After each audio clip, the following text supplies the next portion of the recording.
Assalamu alaikum Facebook колдонуучулар. Assalamu alaikum жаппы багбандар биримдиги. Кандайсыздар? Туугандар, бүгүн биз Чегават деген айылда, Араван районунда коноктобуз. Бул жерде Турсунбай деген бир чоң багбан бар. Ошонун багындабыз. Алла разы болсун Турсунбай таксырдан. Мынабы силер көрүп турган иштердин бардыгы ушул кишинин өзүнүн колунун мээнети да. Буга карап турсаң, бул жерде эбегейсиз өтө чоң мээнет болгон. Мына өзүңөр көрүп турасыңар, мына айлананы. Ушунун бардыгы ушул адам баласынын колунан жаралган ушул иштер да бул жерде. Мына көрүңүздөр. Кандай сонун жасалган. Ушулардын бардыгын адам өзү жасаган. Бул жерге эч бир мындай бир потусторонний кубулуш болгон эмес бул жерде. Адам колу менен жасаган. Мына бул жакта килес экен. Тияктары болсо өрүк дейт. Могу жакка болсо баягындай эрте быша турган алмалар, жүзүмдөр. Тегинде ондай тияктан келе турган сууларды тосо турган кылып туруп, ал жакка өрүк отургузуп тур. Мына жагы болсо шабдал экен, килес аралаш. Шабдалын алып таштайбыз дейт.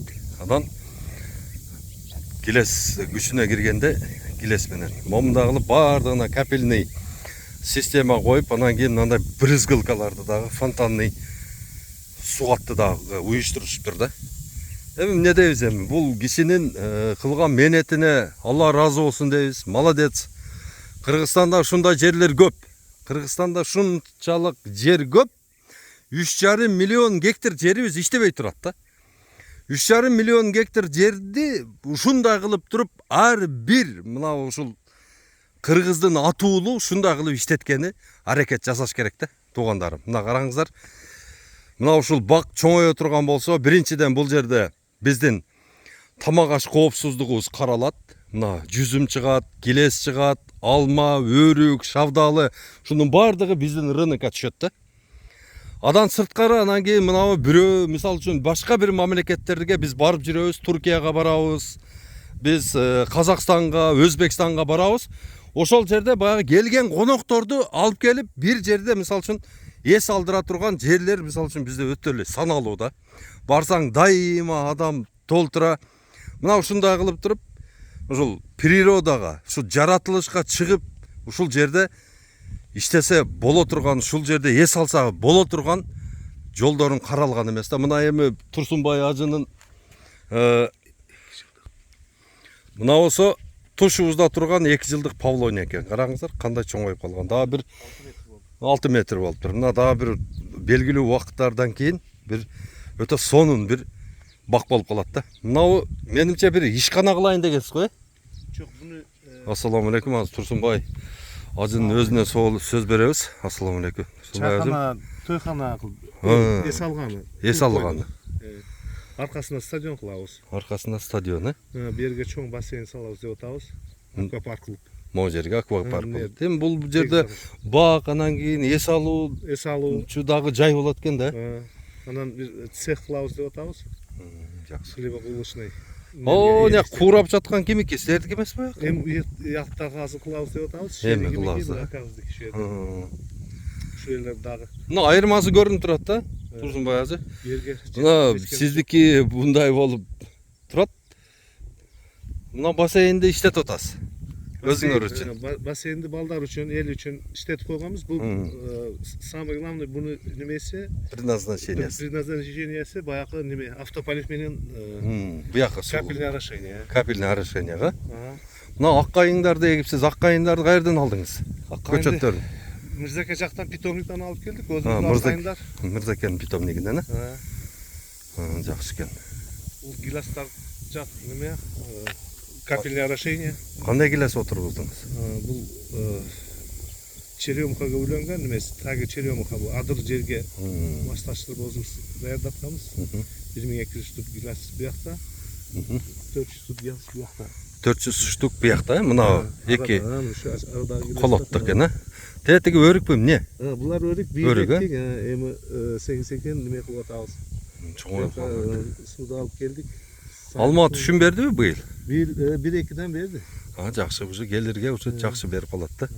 Жүзүм кайсы сорт жүзүм? Cüzüm Rıza Matata var. Damski Palçka var. Eski başı Husayni degen sortlar. Assalamu алейкум. Турсунбай ажым дагы бир жолу. Бул ушул иштерди кылып атканда сизге кандай кыйынчылыктар болуп атат эми? Kıyınçılık ama bizde yok. Kudayga şükür hazır kılıp atabız. Hem bir buyursa bu düzmeler kelip ketken. Российский фонд представительleri Aziz Aliyev ozu kelip ketdi. Turistik zona bulat eken de finansiyet eteriz dep. Şu hareket kılıp atabız. Buyursa bizlerden kılabız деген niyet özü var. Жергиликтүү бийликтен жакшы эле жардам болуп атабы? Болуп атат. Баягы документтериңерге мындай тоскоол жок, жакшы экен да, бар жогу. Чыгарып берген депутаттар дагы, айлык дагы. Шуну куруңуз деп. Эми мына аны көрүп атам, те жакка чейин немеңиз бар окшойт, план. Чокуга чейин. Çok çakkat çok kop, birok o rezervuarda atrafındaki bayakı o bakaterekler sıkıldan alıp geldim. Topel servisleri de koydum. 1000 tüp alıp gelip sıkıldan ektim. Где-то 500-600 tüpü Karmadı. Kalganı kurgatıp aldım. Now jolda 200'ündeki o şu sıkıldan alıp gelingen terek nimeler. Bakaterekler özümüzü eski bakaterekler. Buyursa öşür geçeyindir. Özdeştiriyor bir kargaç bayağı tokoy sokoyga jaray turgan. Көчөттөрдөн экебиз да буюрса. Салкын болот. Мына азыр эми мына жерди сиз салкындатып коюпсуз. Буякта дагы орундар бар экен. Мына ушул Аравандык ошол депутаттар, Аравандын жергиликтүү бийлигинен суранат элек. Мына азыр жайыт болуп жазылып калган бизде 1,5 миллион гектар жер бар да. Жайыт болуп жазылып калган, бирок ол жерде мал жей турган чөп жок да. Мына ушуну азыр 500 000 гектарын азыр каралды. Ошо Араванда дагы бар жайыт болуп жазылып калган жерлер, ошолорду тез аранын ичинде багбандарга бөлүп бериш керек. Суу чыгарып, ушундай кылып бак кылам деген адамдарга бөлүп бериш керек. Себеби дегенде мына азыр ушул жерге сиз 400 гилес отурткуздуңуз да. Турсунбай ажы. 400 неме шапталы. Мына 800 түптөн эгерде 20 килограммдан ала турган болгондо buyursa. 20 kilogramda minimum da 20 kilogramda alan bu 16 tonna жүк болот да. 20 сомдон эле сатылганда 300 000 сом акча болот. Бул колоттон сиз 300 000 сомду мисалы үчүн ушуларды отургузбасаңыз, бул деген мадемектен баягындай жер жей турган мал алып келсеңиз да анча пайда көрө албайсыз. Ошону эл түшүнүш керек да. Мына мисалы үчүн ушул эле колоттон мына минимально 800 көчөт батыптыр. 800 көчөттөн 20 килограммдан түшүм алганда 16 тоннаны 20 сомдон сатканда эле 320 000 сом бир колоттон. Мындай колоттордон Кыргызстанда канча 100 000 колот бар. Мына ушулардын бардыгын элге бөлүп берип туруп, мына кутту силерге окшогон ишкерлерге берип, ушул жерлерде абат кылыш керек да. Силер биринчиден дагы бир жолу басым кылып айтамын. Тамак аш коопсуздугун чечип атасыздар да. Мисалы үчүн мына ушул жерден гилес чыкса, өрүк чыкса, шафталы, жүзүм чыкса, мына көрүнүп турат Өзбекстан, тура? Ошол жактан бизге келбейт. Азыр мисалы үчүн ошол жактан азыр жүзүмү кирип атат, шапталысы кирип атат, бар жогу кирип атат. Алар деген не? Өзүнүн экономикасын көтөрүп атат. Тетиги Өзбекстан тарап. Ошол эле мезгилде мына Кыргызстанда мындай какыраган чөл жатат. Мына ушул жерлерди ушундай кылып абат кылып иштетсе, ушулардын бардыгы эртеге Кудай кааласа мына ушул общий канча гектар? Общий 7,5 гектар. 7,5 гектардан эң эле аз дегенде 20 тоннадан түшүм алганда 140 тонна. 140 тонна деген бул деген бир чакан айылдын мөмө жемишин көтөрүп атасыз, сиз жалгыз өзүңүз. Бул кандай сонун жакшы нерсе да, муну поощрять этиш керек. Буга деген киргизский фонддон акча бериш керек. Мына келген баягында арзан гранттарды бериш керек силерге окшогон багбандарга берип, мына ушулардын бардыгын абат кылыш керек. Мына дагы бир жакшы жери, мына ушул сиз мынаны отургуздуңуз, сиз деген бир күндө канча эмени кислородду тазалап берип атасыз азыр. Иншалла. Мына ушул кислороддун эсебинен аба таза болот. Аба таза болуп туруп, анан ушунун эсебинен нымдуулук кармалат бизде. Нымдуулук карма салкын болот Кыргызстан. Мына ушундай бактарактардан Кыргызстанга 3,5 миллиард штук отургузуп алсак, Ар бир штугу бизге $10 киреше бере турган болсо, жыл сайын Кыргызстан $35 миллиард киреше көрүп турат. Мына убагы келет. Турсунбай ажы, мына сиз отургузган мына жөнөкөй эле келести айтпай эле коюн. Мына шапталыңыз 80 килограммдан жүк берет. 40 сомдон сата турган болгондо ар бир түбү $30 акча иштеп берет сизге. Убагы келет. Мына ушундай адамдарды поощрять этип жасаш керек. Эле жөн эле мен азыр түшүнөм, эми мал дейт, тигил дейт, кылыш керек дейт. Ооба. Мына мисалы үчүн сиз го мына бассейнди салыпсыз. Бул жерге мисалы үчүн кишилер келип түшүп атат ондай мындай. Бардыгына эле келе бербейт да. Куттум сиздикиндей кылып эле бассейнди салып туруп, ошонун астында мисалы үчүн 10 гектар бак боло турган болсо, ар бир түбүнүн нормасы 800дөн өрдөк же 400дөн каз да. Түбүнө каз багып кое турган болсо, ар бир гектардан 400дөн каз чыгып турат. 5 килограммдан неме алганда канча тонна эт болот? 1,5 миллион гектар жердин түбүндөгү каздын этин эсептеп көрсөң, бизде вообще эт проблема болбой калат. Анан дагы жакшы жери, бул бактын түбүндөгү бардык чөптү өзү тазалап турат да. Сиз мына ордуруп атасызбы? Каз менен өрдөк өзү эле тазалап турат экен да. Эми булардын бардыгын расчетун эсептеп, чыгып, ушуларды жасаш турган мезгил келди. Кыргыз эли үчүн бир чоң бир ишкана болот экен шаар. Жайыт жерлери бар, категориясы байтет пас. Таштак. Ошол жерге неме кылып алгам, 2 этаждуу бир кочкор бака турган 300 кочкорго жакып атам. Бүтүн немелер, бүтүн конструкция алып барып койдум.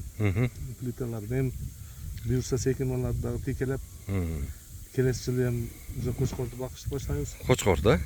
Жакшы. Мал чарба дагы бак болот экен. Наваз КРС бакпайбыз деп атабыз, только ушу кочкорго.